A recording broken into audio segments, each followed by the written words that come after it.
Allow me to reintroduce myself. Now tuned into the greatest.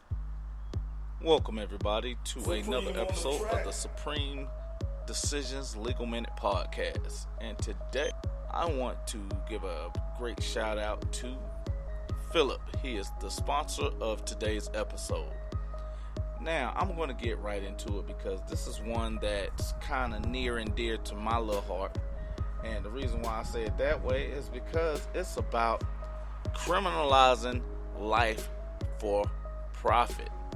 And generally this is something that's done by the act of police officers that are generally out for revenue instead of actual policing, and through prosecutorial discretion. And what I mean by that is that prosecutors that are cherry picking cases, and their discretion right now is one of the greatest threats to American society as a whole, because you often hear me say that it's not a war on actual skin tones. It's actually a war on poverty. It's a war on the poor. It's a war on the disenfranchised. It's a war on those that are not in a position that can help themselves. It's a war on the weak. It's a war on the mind.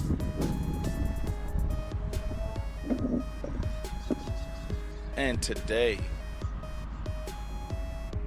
I'm going to give you a couple examples. I'm also going to talk about a couple of things that may or may not be relevant in your life.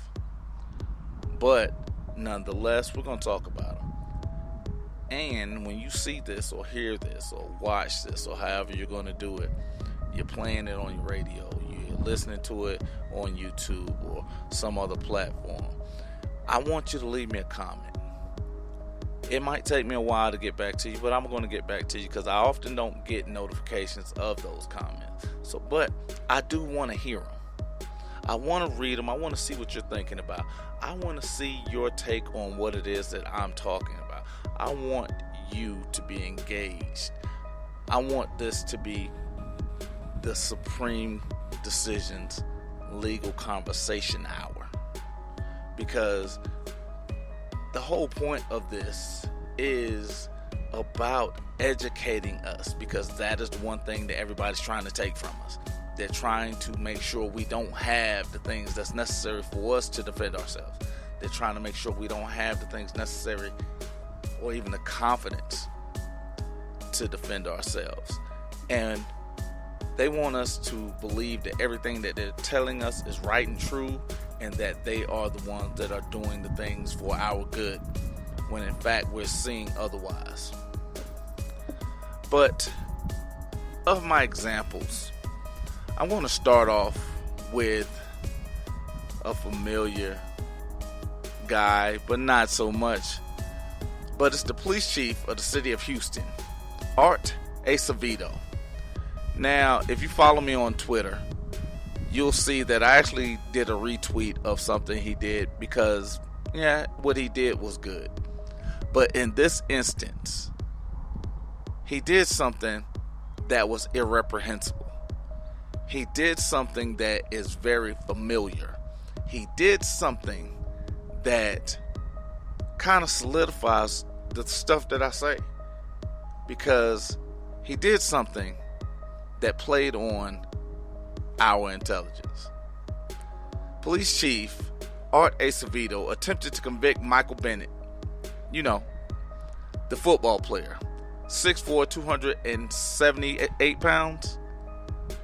Well, he attempted to convict him during a press conference after saying what was later to be found out as a flat out lie. He held a press conference to repeat a flat out lie. Now, for those of you that don't know about the incident, Michael Bennett has a brother that plays for the New England Patriots. And right after the New England Patriots won the Super Bowl. Not the last one, where it was like 13-9, the worst Super Bowl ever, but their previous win.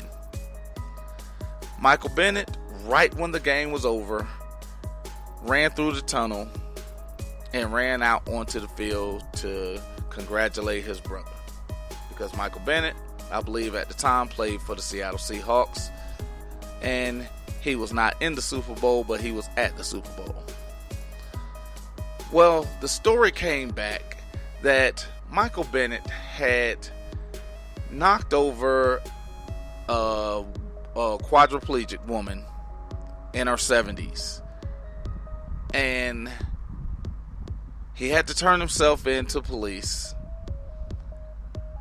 and they relied on the story of quote-unquote eyewitnesses and a police officer, because we all know that police officers always tell the truth. Now, the funny part about this was, during this press conference, Police Chief R.A. Acevedo stated that at the Super Bowl, seconds after the kickoff, there was no video or cameras running. At the Super Bowl, there are no videos or cameras running seconds after the game is over with. I'm going to repeat that one more time because he said it out loud, that there was no video available and no cameras running seconds after the Super Bowl was over. So there was no actual record of this event. It was just the word of eyewitnesses. When I say he played on our intelligence, he said something that was completely stupid. There were people that actually believed that there were no cameras, no video footage. There was nothing available seconds after the Super Bowl was over with. Seconds. Not hours, not minutes. Seconds. Literal seconds. The final horn went off and Michael ran out onto the field. Literally, and there he is. There was no video. There was only a police officer's word. Now, I find that odd, because in a place as well lit, as well televised, over hundreds of countries watching, there was no video. That was the first thing I picked up on. I thought that was stupid. And he was like, oh, well, the jury won't like that if he takes it to trial. And the one thing I found that was interesting was the fact that if there's no evidence of Michael doing this, and it's not what you know, it's what you can prove, how can a jury not like it just because someone said it? But that is a tactic that police officers often use because they don't know how to solve cases. I think I actually put that in a couple videos, because they're not trained to solve cases. It's not about the truth. It's not about justice. It's not about your side or any of that. It is about revenue. It is about getting the numbers. It's about showing that they have some type of authority, that they can lie and manipulate and do whatever it is they like because they're the good guy. The problem I have with that is, if you're not searching for the truth, if you're not doing it, how are you helping me if you're going to lie on me, if you're going to rely on a lie about me, and if you're going to move forward with a lie to me? How are you the good guy? Now, I would love to believe that's an isolated incident. I really would. But then I have to go and think about other instances of prosecutorial discretion where they were cherry picking their opponents, cherry picking their prey, cherry picking the lives they wish to ruin. I have to think of other instances, and then, oh yeah, my case. Now, it was the first racketeering case in Georgia. The very first one. Was I ever the first racketeering defendant? No, by no stretch of the means. But I was the first one tried under the new quote-unquote law, the new statute, along with my brother Elishua and also my brother Gib. Now, myself and Alicia, we represented our own interests because we didn't believe that our value should have been placed in somebody else's hand. Our lives shouldn't have been placed in anybody else's hand, because nobody loves me more than I love me. So therefore, no one can defend me other than me, because once I die, I'm the only one that can answer for me. So guess what? While I'm living, I'm the only one that's going to answer for me. And in this instance, I look at the DA of DeKalb County at the time, Robert James, who's now a criminal defendant, or a criminal defense attorney. And the funny part about that is my case is not on his website. But there are 3 other cases that are, and the funny part about that, he plays on the mindset of others as well, because the 3 cases that he used as his story cases, all 3 of them were overturned because of prosecutorial discretion, where they bullied their way into convictions, where they used lies to manipulate the jury, where they actually persuaded those that were innocent to plead to something that was less than sending them home. And when we talk about that, we talk about Robert James allowed Assistant District Attorney John Melvin, who used Jody Fleischer and the court of public opinion to come up with all kind of things to discredit what I was, who I was, how I was. And what was used was the word character assassinations.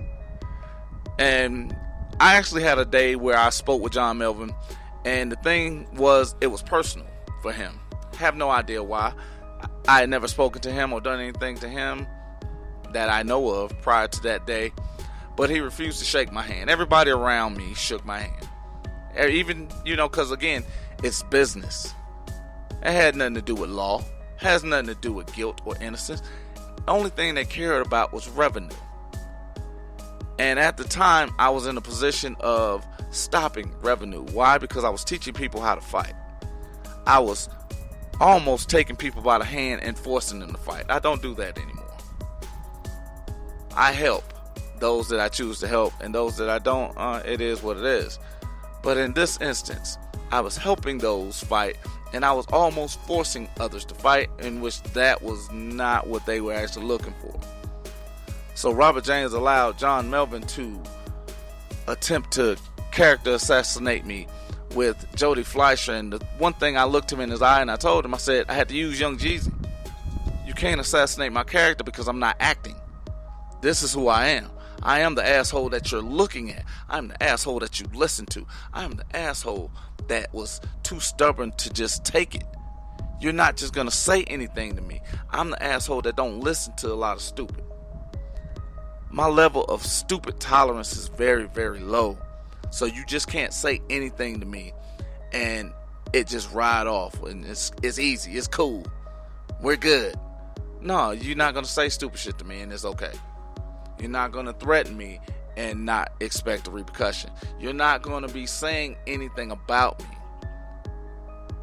and then not expect me to return the favor. Because the one thing I did tell John Melvin prior to the case, because he refused to shake my hand for the most part, was I was going to take everything from him he believed he loved. And that's because he was cherry picking. Because most people that he deals with that represent their own interests, 99.9% of them have no idea what they're doing. Why? Because law is precise. Law is exact. Which is why I teach verbiage. Which is why I use V instead of verses.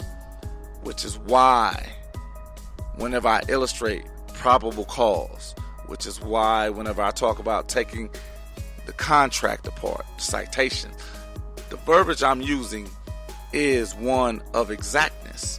It is the one that they are trained on. It is what they have as a guideline.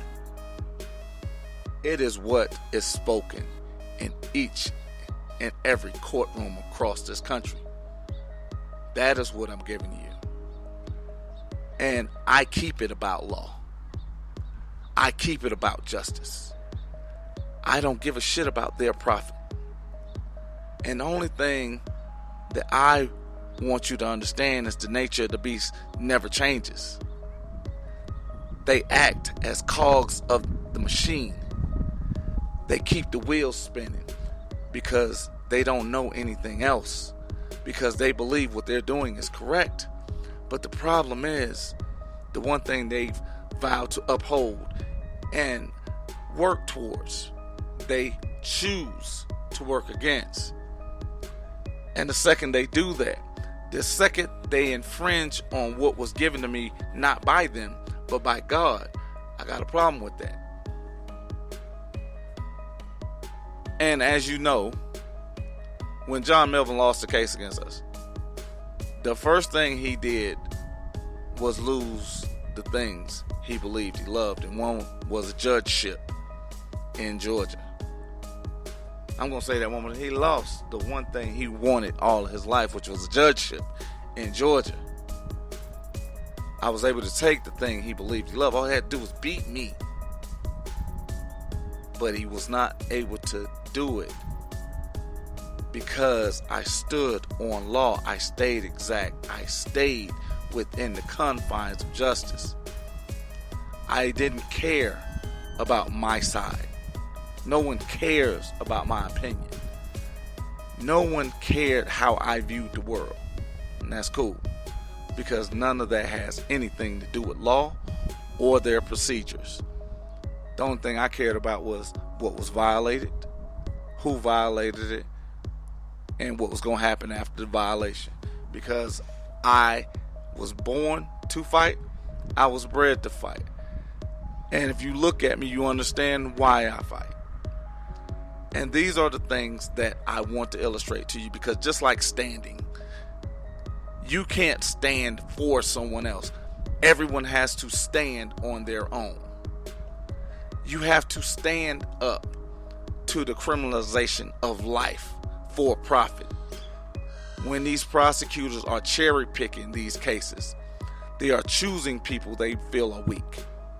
The question is, are you weak? They're choosing people that they can inconvenience. The question is, are you going to allow them to aggravate you? They're choosing people they feel they can manipulate. And with me, when you're talking about manipulation, the question is, are you good enough to make me lose focus? Because generally when I'm dealing with this, law has no emotion. So therefore I can keep my emotions out of it. And generally that's how they get everybody. Because everybody wants to be heard. Everybody wants to just, you have to know why. I have to prove this. If you're the defendant, you ain't got to prove shit. That's why the accuser has to have probable cause. The accuser has to have grounds. The accuser has to have standing, not the defense. The defense just has to show up. The defense just has to fight. That's why it's called defend. You're the defendant because you are fighting. You are defending what was given to you because someone's trying to take that away from you. And if you choose not to defend, you also choose not to complain. You're saying it's okay for them to do this. You're saying it's okay for them to, you know what, I'm going to say, it's okay for them to get money out your pocket because that's all they want. And to me, I've been robbed before. But the thing is, when I was robbed, the dude actually had enough respect to pull a pistol out on me. I appreciate that because I wasn't just going to give it to him. He had to show me he was serious. And guess what? The little money he took wasn't worth my life. And the whole thing is, I can't give it to nobody. I just can't. Even whenever I was doing the racketeering, I can't give it. I can't give you 15 years. I can't give you 20 years. You know what? I can't give you 20 more minutes. You can take it, but you got to pay me whenever it's over. Because we're going to have a conversation. Because one thing I don't do is I don't talk to children. I talk to the parents. So when I'm having a conversation with a police officer, that's a child. I'm talking to an adult because I'm a grown-ass man. So therefore, when I go to talk to a police officer's parents, I'm going to federal court. We're going to have a conversation with a federal court judge. And guess what? My track record shows that. Because it's not one time. It's not two times. It's every fucking time. Why? Because if you deal with me, you know we're going to fight.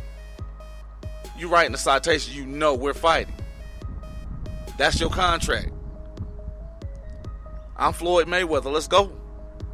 I'm willing to put my undefeated record on the line. Let's go. Because at the end of the day, if you don't fight, you're telling them it's okay to continue doing the things they're doing. You're telling them it's okay to continue cherry picking.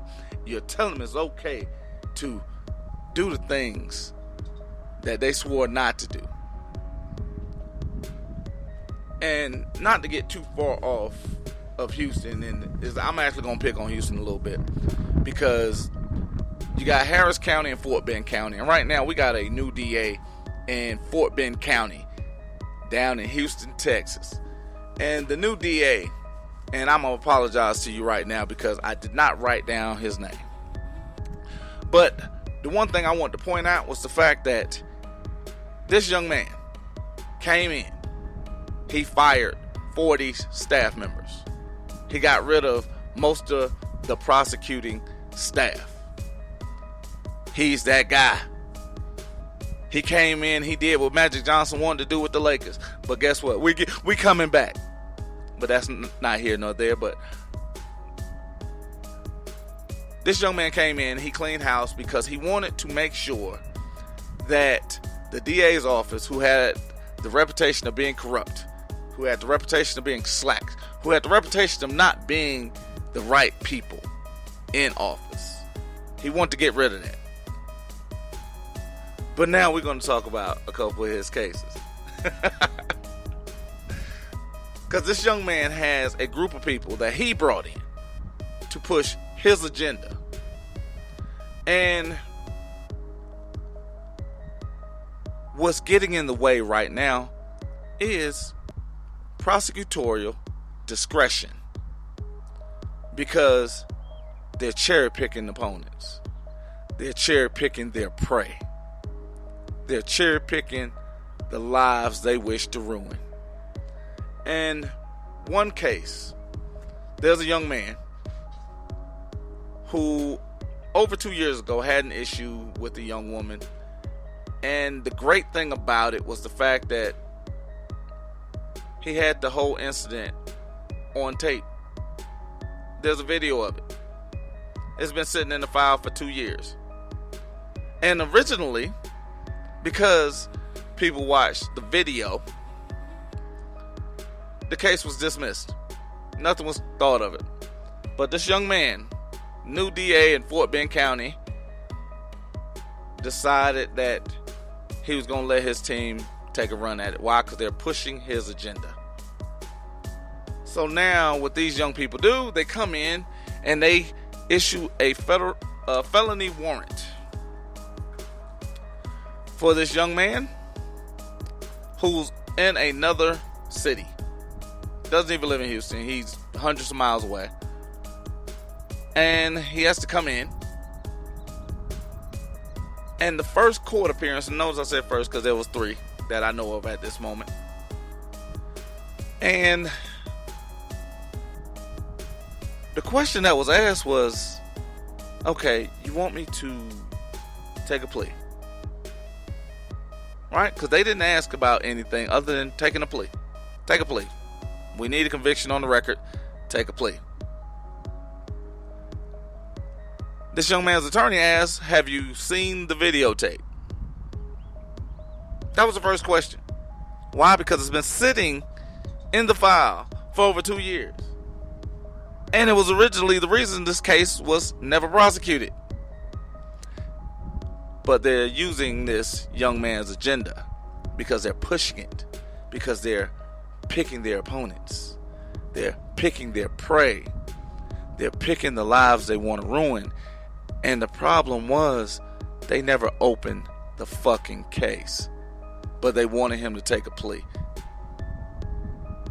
He refused to plea. He asked for a jury trial. They asked for a continuance. He granted them an opportunity for the continuance. And yes, they had a continuance. 30 days later, Fort Bend County DA allowed their assistant DA to push his agenda. And still, they had not watched the tape showing that this young man had not committed a crime. And at this point, they hadn't even spoken to the person that was supposed to be the victim. I'm going to say that one more time. They had no victim.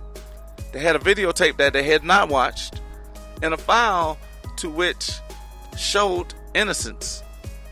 But they wanted him to travel hundreds of miles, multiple times, to take a plea. Why? Because it's not about law. It's not about justice. It's only about profit. And they are just cogs in the machine. Why? Because they are criminalizing life. Now, I want you to think about something. Because again, I'm not finished with that story, but I want you to think about something. How often are they sitting down doing just that?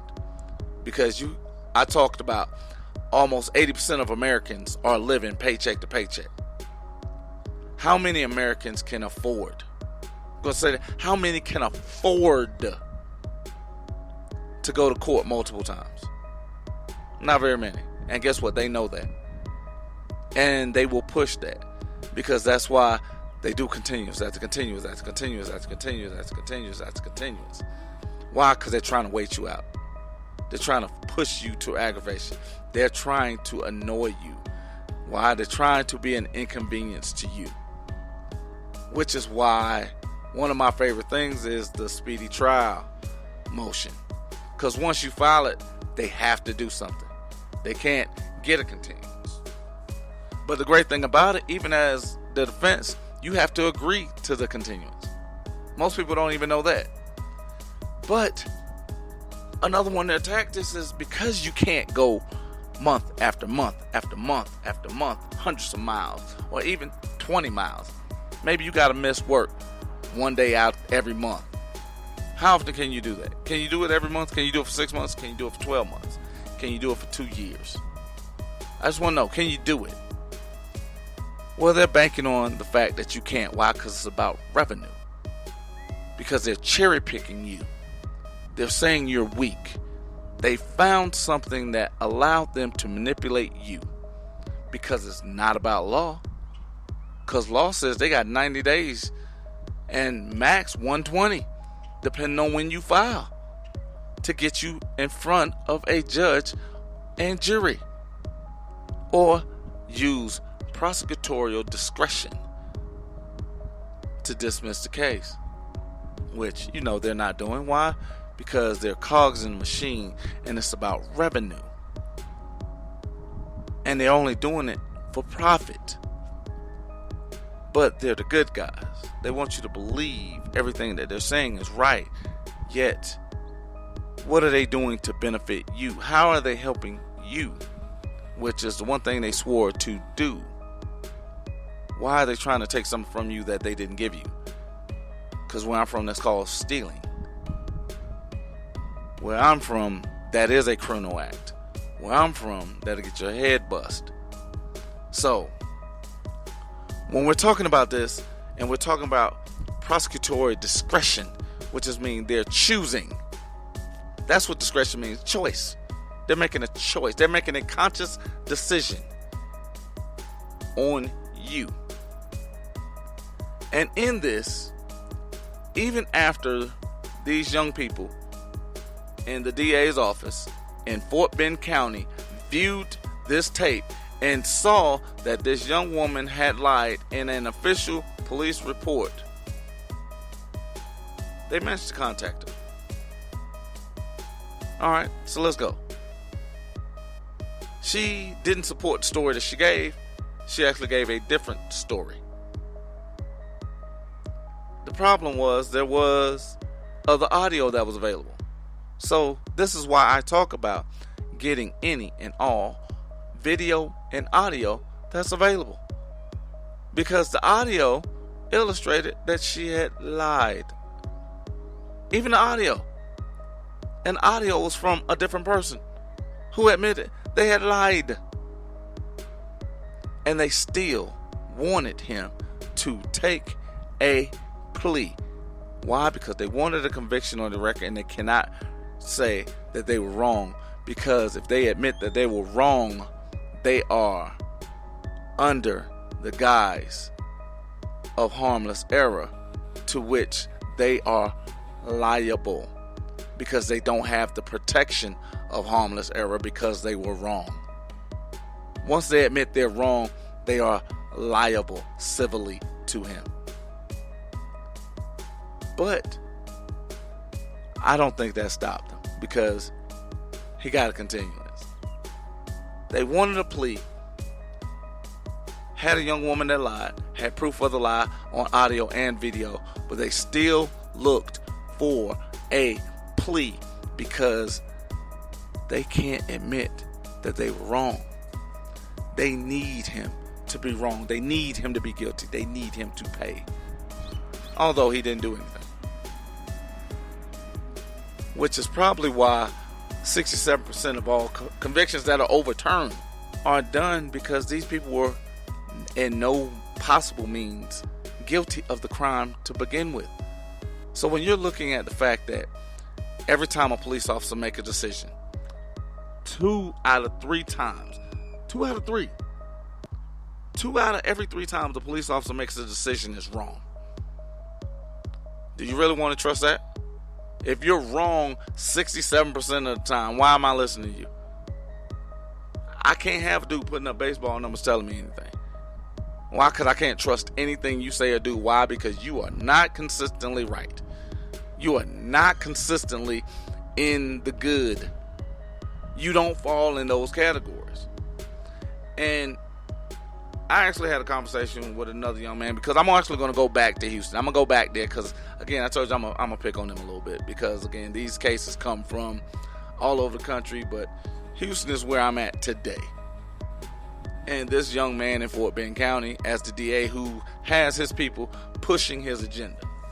But I'm actually going to get a little biblical for you real quick. And the reason why is because I spoke with a young man and he had an issue with criminals. You know, damn the fact that 840,000 people are in jails or in our prison system right now that have not been found guilty nor innocent, but they're in our system right now. He still has a problem with them because they're in the system. They had to have done something. Damn the fact that 2 out of every 3 times a police officer does something, it's wrong. Damn all that. He don't care nothing about that. They have on the orange jumpsuit, they did something wrong. So, he also had a problem with the illegal immigrants. But at the same time, he was walking around with a Bible in his hand. I thought that was hilarious. You know, I mean, the most asshole-ish means of thinking that is hilarious. That is exactly what it was for me, because how can you have a problem with another human being and walk around with the Bible in your hand? That's the one thing that blew my mind. And I asked him, you know, do you believe? Are you a believer? He says yes. And I asked him, I said, well, you know, what do you think about Jesus? He goes, he's the Lord and Savior, blah, blah, blah. Gotcha. All right.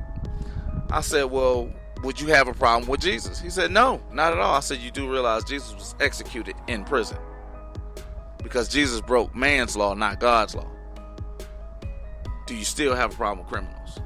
And he looked dumbfounded. I said, you remember Moses? He actually murdered a man for whatever reason. But do you still have a problem with criminals?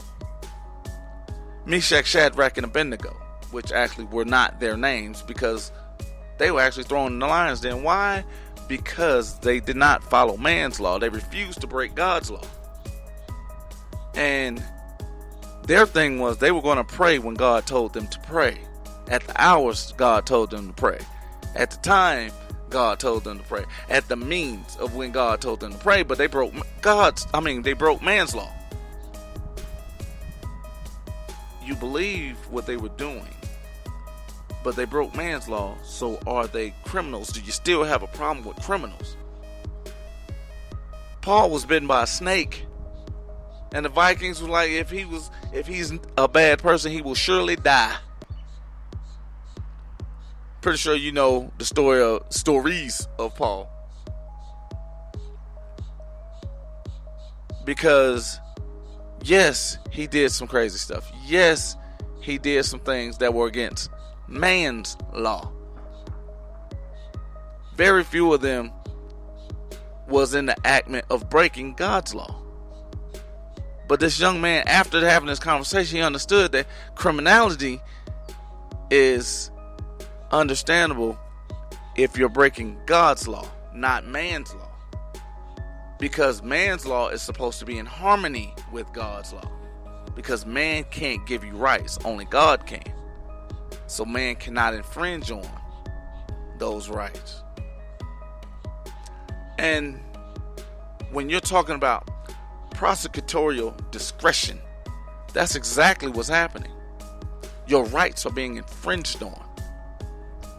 The rights that was given to you by God are being infringed on. The restrictions that were placed into the United States Constitution that each one of these bodies of government have sworn to defend and uphold, they are infringing on, because those are the ones that are in harmony with God's law. But their infringements are supposed to be overlooked. They're the good guys. That's what they tell us. They don't want us to see that they're the good guys, but they want us to believe it.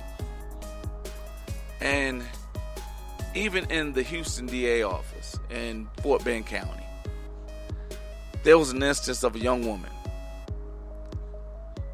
Same prosecutor, same assistant district attorney, who wanted this young man who there was no evidence of a crime. She wanted him to plead guilty to an assault. There was a young lady that was also in front of this assistant district attorney. She dismissed her case.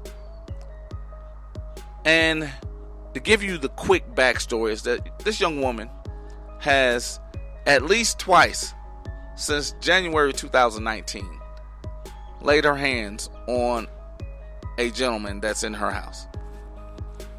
She has bruised this gentleman, who was also visibly bruised, in court, sitting beside this woman,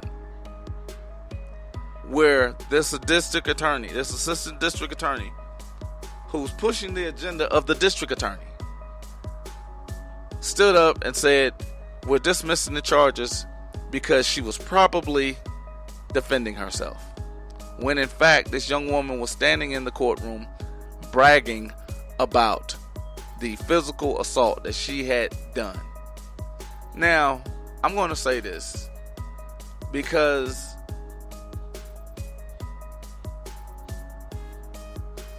if you're a guy, you understand that you cannot place your hands on a woman unless it's in a loving manner, because anything you do is definitely wrong. And for someone to just dismiss the same exact abuse, that if the roles had been reversed, is almost the craziest thing I'd ever heard or seen in my life.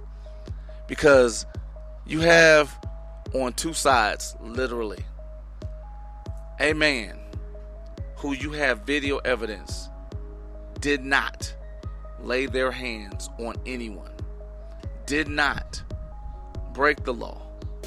You're telling him he has to take a plea.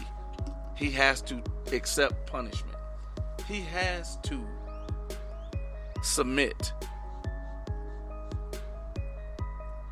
He has to be weak because they're the good guys. While on the exact opposite hand, a young woman where there's evidence of a beating, a confession of a beating, the love and illustration of this assault, and you're telling them, no, we don't want you, it's good, it's okay. Because of prosecutorial discretion is the most asinine thing I've ever seen in my life. Because it's not about law. It's not about justice. It's about profit. And this is why when I say we need to hit those pockets, when they put your name down as a defendant, you defend.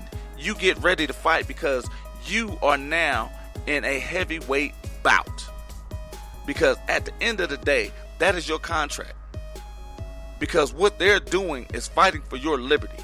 They're fighting for you to stand up to them as Shadrach, Meshach, and Abednego. They're fighting for them as you are looking at the one that is telling you that it's not okay to do what God commands you to do, but what they command you to do. You don't do what God wants you to do. You do what we want you to do. At the end of the day, this is your opportunity every time in order to change the behavior. Because even in law-abiding citizen, the one thing he said that stuck with me was lessons not learned in blood are easily forgotten.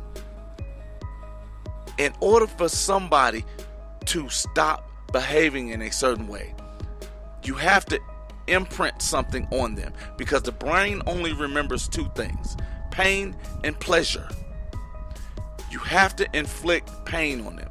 You have to fight back, because until a bully gets hit in the mouth, they're going to continue bullying.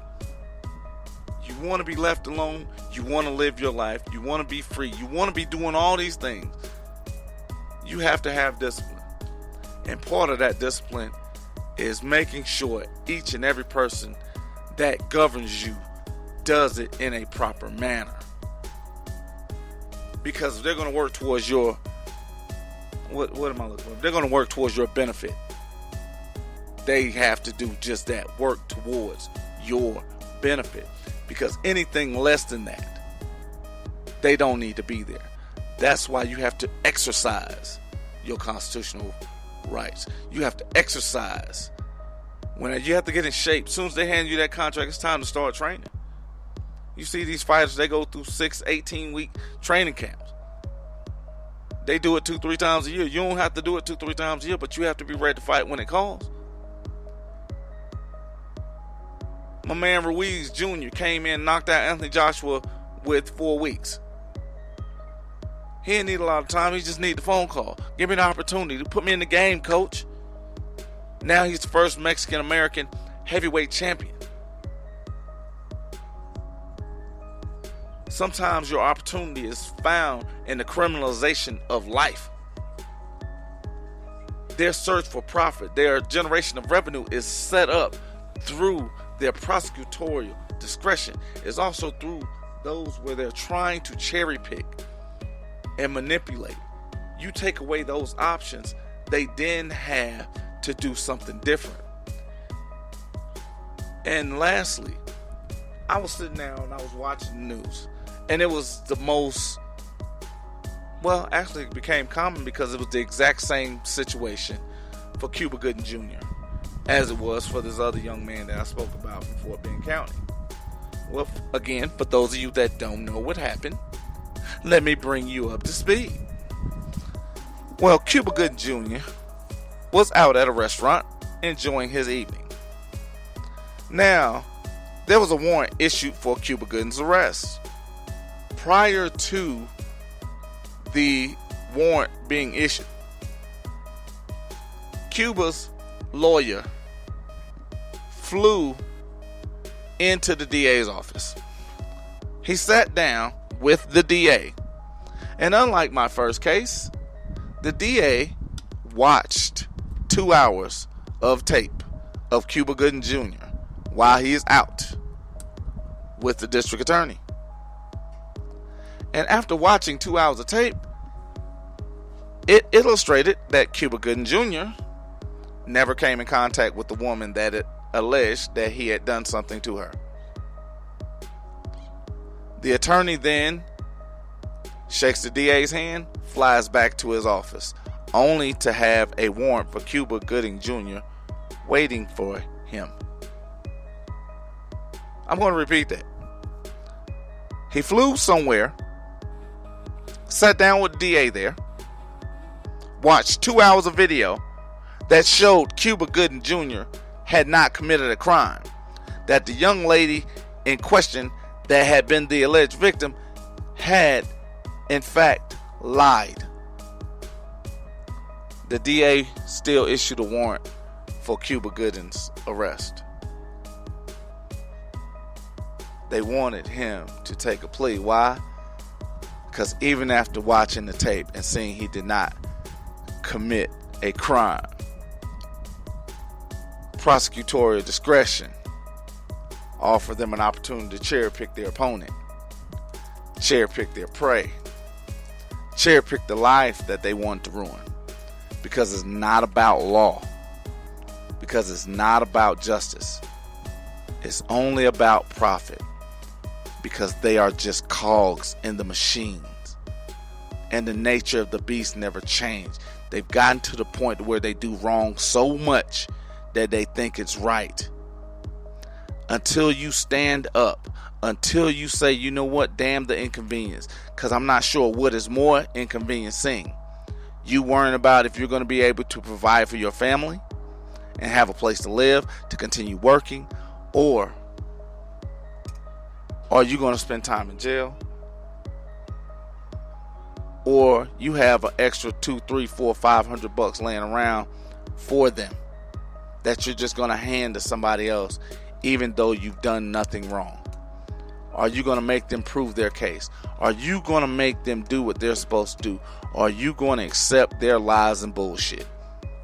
Because at the end of the day, that's all it is.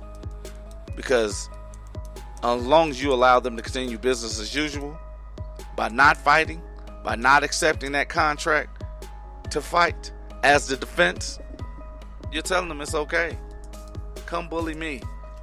I'm that guy. I'm easy. I'm easy like Sunday morning. I got extra money for you. I'm going out here putting in work for you, not for my family. It's okay. See, the problem I have is, yeah, you can kiss my ass. I'm not giving you shit. You want it from me, you got to come take it. And I'm up there with Big Baby, Gerald Miller. Gerald Miller's pushing 300 pounds. Super heavyweight. Super heavyweight, baby. Just understand that. I'm the big baby of this. And you can go ahead and say it. I'm on that juice. I'm on the steroids. Because this is what I do. If you want to challenge me at what I do, let's go. Because at the end of the day, it's not going to end like you think it is.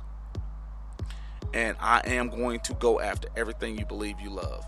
Because if you're trying to take food from me, if you're trying to take food from my kids, if you're trying to displace, I'm willing to accept the contract.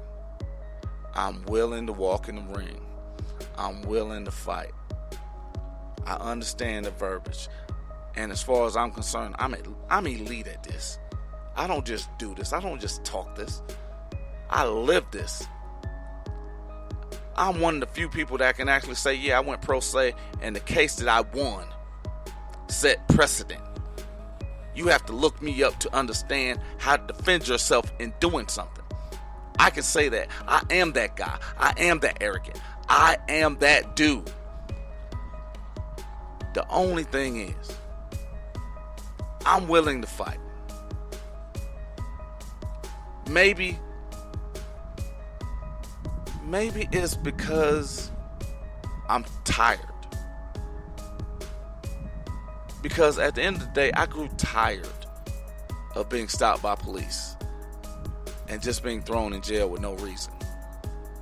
I got tired of people just saying that you got to give me something just because. Because at the end of the day, fuck you. I'm not going through this. I'm not out here working for you. I'm not going to touch you. You don't touch me. I'm not going to raise my voice to you. You don't raise yours to me. I'm not going to stick my chest out to you. You don't stick yours out to me. If you do your job properly, you never have to deal with me. And if you do have to deal with me, understand that at least one person is intelligent in that conversation. And I'll let you try to figure that out. Because if you have to ask the question, I'm that answer. I'm that dude. I don't say that because I'm arrogant. I say it because it's the truth. I say it because I've lived it. I say it because I've done it. I'm saying it because I do it. I'm saying it because I understand iron sharpens iron. I'm saying it because I'm not the only one that needs to be out there on the battlefield. It needs to be more than 5% of people fighting back. It needs to be more. If we want change, it has to be more. Leonidas walked up with the 300. Sonny Perdue referred to us as the 300. Because we didn't need a whole bunch of people to start the fight. But we will need the army to finish it. Because we wanted change. We were tired. Because we understood Xerxes wasn't facing slaves. He was facing free men. And the freedom doesn't begin with our bodies. Our freedom begins with our minds. Our freedom begins with our choices. And freedom isn't free. Soldiers don't only wear the uniforms of our armed forces. Sometimes soldiers wear shirts and ties. Sometimes soldiers wear dresses. Sometimes soldiers wear khakis and t-shirts. Sometimes soldiers wear sneakers. But sometimes soldiers have to be ready to fight. And that's what you have to be ready to do. That is why I'm giving you this. Because when I say they're criminalizing life for profit, jaywalking isn't a crime, but they want money for it. You have instances, just like in Toronto, where you got the GM of the Toronto Raptors going to the floor and a police officer saying he can't go to the floor, even though he's showing him credentials.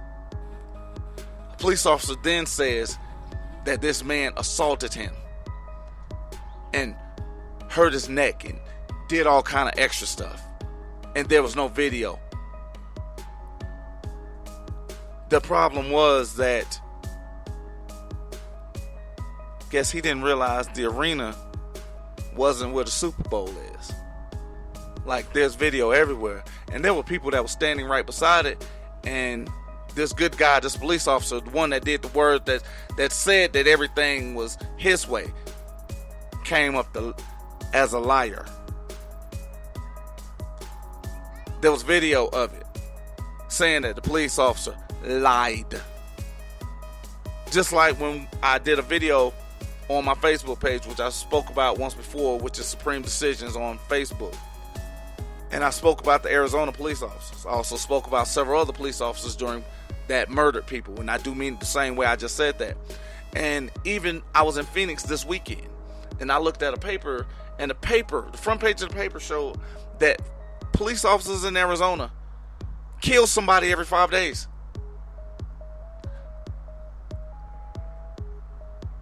The one thing all of them had in common was all of the police officers lied in their report.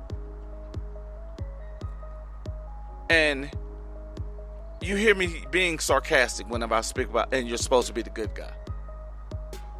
The reason we have things like the Freedom of Information Act, the Open Government Act of 2007, we have the right to film, And I constantly refer to them as public servants because that's exactly what they are. They're out doing public service. And I always talk about them not turning over video. Talk about them obstructing those that are taking video. They want a narrative that changes that, but they're not doing anything to change that narrative because all we see is bad. All we hear about is bad. All we see in these police reports are lies. Just like I want the change for us to fight back, and they want the change for us to actually believe them. They have to show us that they're doing the right thing. They have to turn over tapes. They have to turn over and remove officers that are not doing the community any good. Philadelphia has taken a huge step towards that by releasing 70 officers. I commend them for that because they're trying to change the narrative. We also have to change the narrative by fighting back because that is another way to shine light on this. That is a way for us to keep our freedom. That is another way to show them what they're doing is not correct. That is the way we make them bleed. That is the way we issue the pain that is necessary for them to change their behavior. Because that is implemented on their brain. Because even one of the police officers that was involved in my case, he had been sued. And that was the one thing that allowed him to do each and every aspect of my arrest by the book. It was one of the most commendable things I had ever seen in my life. I actually wrote a letter to his police sergeant. Now, I actually believe it was Richard Roundtree, and if it wasn't, it was Ronald Strength. I can't remember which one I sent the letter to, but at this time, that young man had did everything he was supposed to do. I think it was Strength, but that young man did everything that he was supposed to do by the book. And if I'm going to get in the police officer's ass for when they're doing something wrong, I have to commend them when they do the things right. And the thing is, he learned because someone showed him pain. Someone made him bleed. They showed him what he did was wrong. This is how you have to teach them. You have to teach them by fighting back. That is your choice. You have to believe that the law is written for you. Are you going to stand in the fire? I actually said Lion's Den earlier, but it was in the fire. Like Shadrach, Meshach, and Abednego, which again was not the names to answer to. Are you going to stand and believe on your principles? Are you going to open your mind to understanding that in order for your freedom to be exercised, you have to be willing to fight. You have to be willing to accept a contract to fight. You have to be willing to get in the ring and not care about your side, but only speak law. Let the one thing that's supposed to shine, shine. That's all I got for today. I love you guys. Keep flowing. Let's keep growing and keep donating. Talk to you soon. The shaking colossus.